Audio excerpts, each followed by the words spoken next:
Até uns 10 ou 15 anos atrás, a minha vida sempre foi muito corrida e ela continua sendo, mas nesse período, né, antes desse período, eu me deixava muito de lado. Eu sempre colocava pessoas e situações à minha frente, né? Então, trabalhava fora, sempre trabalhei fora, cuidando de casa, cuidando de filho, né? E eu gosto muito desse cuidado em casa, então não abria mão de muitas coisas. E claro, com isso ficava sobrecarregada e ficava muito difícil cuidar da minha feminilidade. Depois que eu comecei a estudar alguns conteúdos e a ler alguns livros, eu entendi que isso é uma escolha. Vejam, nem sempre nós temos tempo, mas algumas escolhas podem ser introduzidas na nossa rotina de forma que nós possamos cuidar dessa nossa feminilidade sem precisar abrir espaço na agenda, né? E claro, você não precisa praticar todas as ideias que eu vou trazer aqui. Pratique aquelas que fazem sentido para você. Mas quando eu digo que é uma escolha, e um dos tópicos fala sobre isso, também é uma questão de dizer não, né? De colocar limites, às vezes, ou até mesmo de devolver para outras pessoas responsabilidades que são delas. Senão, realmente nunca sobra tempo para nós. E depois que eu comecei a praticar isso, né, e eu lembro que, muito marcante para mim, na época eu trabalhava dando aula num colégio público, né, era concursada, e aí eu comecei a ir trabalhar arrumada. Né? Antes eu ia trabalhar de agasalho, eu ia trabalhar com roupa confortável, mas que não era assim bonita, né? Até porque eu não tinha carro, então eu ia a pé, eu ia de ônibus. E aí mesmo assim eu comecei a ir trabalhar como se eu fosse sair. Comecei a usar roupas que eu nunca usava, porque eu deixava para sair final de semana, não saía. E comecei a passar uma maquiagem leve no rosto, e isso foi fazendo muito bem para mim. Eu lembro que esse, acho que foi o primeiro ato consistente de autocuidado e feminilidade que eu tomei. Ou seja, eu não precisei mudar a minha rotina para fazer isso. Eu só mudei a forma como eu me vestia, né? E isso já vinha na minha rotina. E fez muita diferença.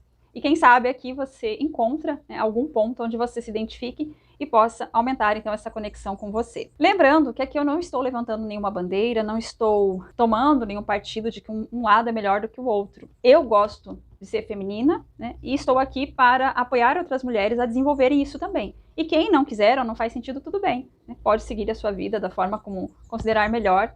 E o importante é você estar se sentindo bem com você. Primeiro ponto, justamente o vestuário. As mulheres dos anos 50 tinham um vestuário muito típico, que eram os vestidos ou as saias, né? Como hoje eu estou com uma camiseta, estou com uma saia godê, né? Então, assim, não tinha muito o que escolher. Ou eram saias com blusas, vestidos ou tailleurs, né? Que eram as saias com os casaquinhos. Isso fazia com que fosse mais prático escolher o seu vestuário. Quando nós temos um vestuário muito vasto, ficamos de fato perdidas. Então, o primeiro ponto aqui eu diria, encontre um vestuário que faça sentido para você e que otimize a sua rotina, que você não precise passar tanto tempo procurando, dando preferência para as roupas que são com um corte mais feminino. Roupas próximas ao corpo, saias, vestidos. Se você não usa saia e vestido, é bem interessante, faz bastante diferença assim, no nosso sentir. Mas você pode usar calças, né, bem acinturadas, podem ser mais ajustadas ou mais largas, mas sempre marcando bastante a cintura. Usar cintos na região da cintura, mangas ajustadas ou com um leve franzido, né, um leve bufante. Decotes que valorizem o seu corpo sem mostrar demais, né, porque também tinha isso nos anos 50, aquela sensualidade que até poderia mostrar um pouco mais, mas as pernas ficavam mais cobertas, por exemplo. Então sempre com um equilíbrio ali no visual, né. Se você usa uniformes, se for possível, você pode adaptar, então, né, ajustando um pouco mais e marcando a cintura, mas também pode acrescentar acessórios, né? Então, se você não pode mudar o seu vestuário, você pode acrescentar brincos, pulseiras, se for permitido no seu trabalho, fazer uma leve maquiagem, manter os cabelos sempre limpos e escovados, também podem estar presos. Se possível, utilizar sapatos com um saltinho, né? Nem precisa ser tão alto, mas um salto com 3 ou 4 centímetros, já traz mais elegância no caminhar, né, e é confortável, inclusive até recomendável quando é um salto baixo. Usar meias finas também traz um grande toque de feminilidade. Então, são alguns recursos que você pode utilizar para facilitar o seu vestuário, né, ao invés de investir em muitas peças diferentes e que não se combinem entre si, e acrescentar, então, esses acessórios que vão aumentar a sua feminilidade. Número 2, criar micro-rituais de presença. Um dos pontos importantes é que as mulheres têm como característica base a leveza, a calma, uma fala clara, porém pausada, né, sem tanta pressa. E isso é extremamente difícil em tempos em que nós estamos com excesso de tecnologia e demandas. Então aqui é um convite para que você encontre brechas na sua agenda onde seja possível você ficar com você, né? Você estar 100% com você.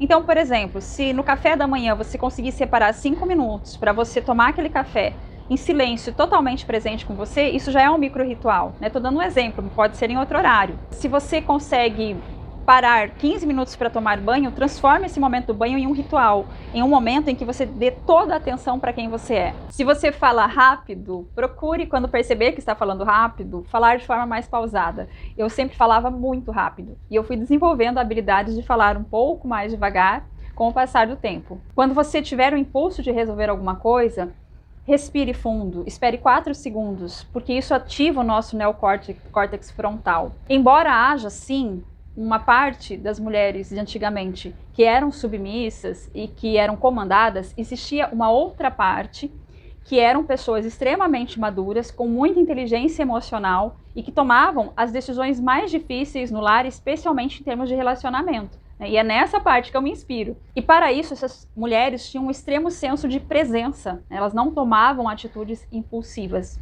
E é isso que nós fazemos quando nós paramos e respiramos antes de tomar uma decisão. Então são pequenos ajustes na nossa rotina e na nossa forma de responder as coisas, né, saindo um pouquinho do automático, que não demandam tempo e que fazem com que haja uma maior conexão com essa feminilidade. Número 3, a linguagem da suavidade. Esse período tinha como marca algumas características, além dessa fala um pouco mais pausada e ponderada, que é o próprio gestual. Então, mostrar as mãos é importante, mas sempre com suavidade, com gestos mais leves, mais tranquilos. Buscar manter uma postura mais alinhada, inclusive, é bem característico dessa época andar com livros na cabeça por alguns minutos, ou com um cabo de vassoura segurando, né, atrás da coluna, para manter esse alinhamento. Isso ajuda não só na questão da elegância, na questão da autoridade, porque isso traz uma postura, né, de rainha para a mulher, como também ajuda a prevenir dores ao longo do tempo. A postura é algo com a qual eu tenho alguma dificuldade, agora já está bem melhor, porque eu tenho feito exercícios de forma consistente, isso também ajuda a fortalecer a musculatura, mas nós temos tanta carga que a nossa tendência é ficar assim ao longo do tempo, né? E isso vai trazendo problemas.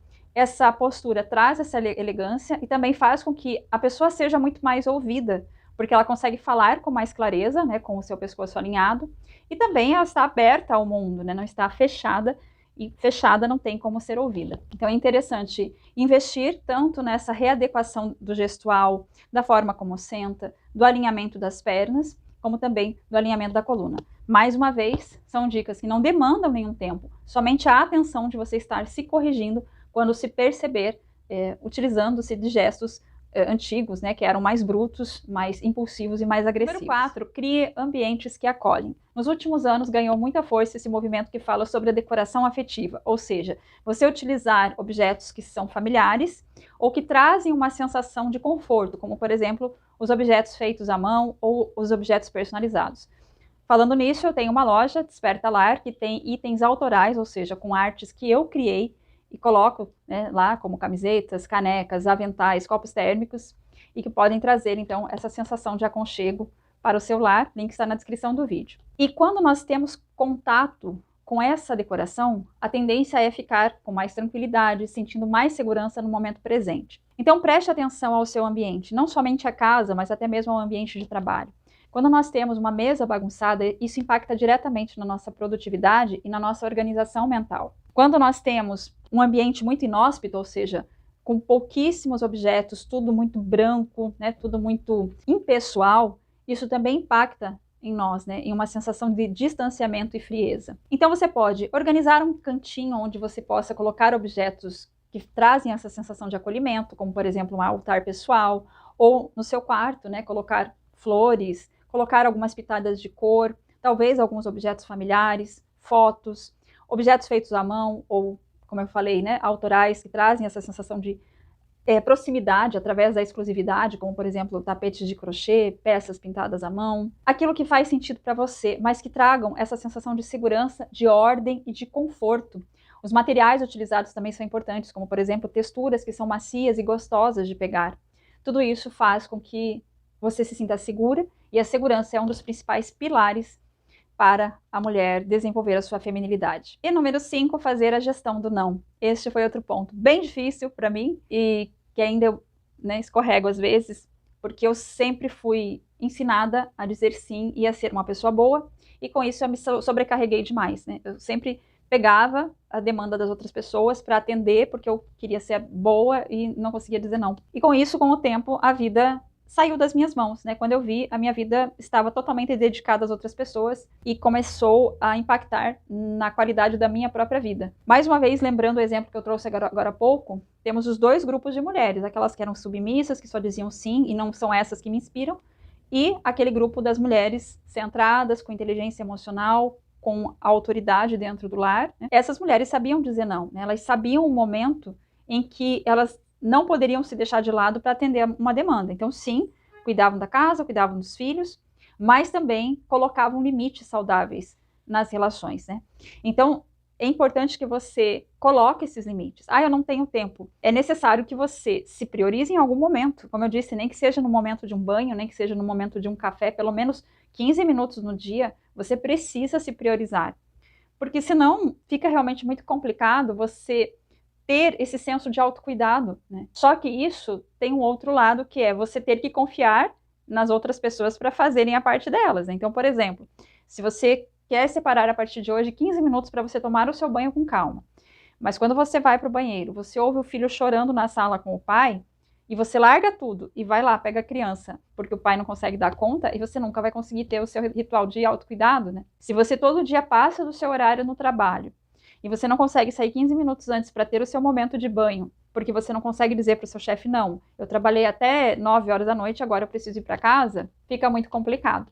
Então, fazer essa gestão do não, onde você limita um tempo para se cuidar, é importante, nem que esse tempo seja 15 minutos por dia. E, ao mesmo tempo, você limitar tempo para que você faça aquilo que é importante para você, no sentido de implementar esse autocuidado. Para cada pessoa é uma coisa, né? Tem pessoas que gostam de praticar um hobby, tem pessoas que gostam de fazer sua unha, tem pessoas que gostam de cuidar do cabelo, tem pessoas que gostam de caminhar, de lidar numa horta.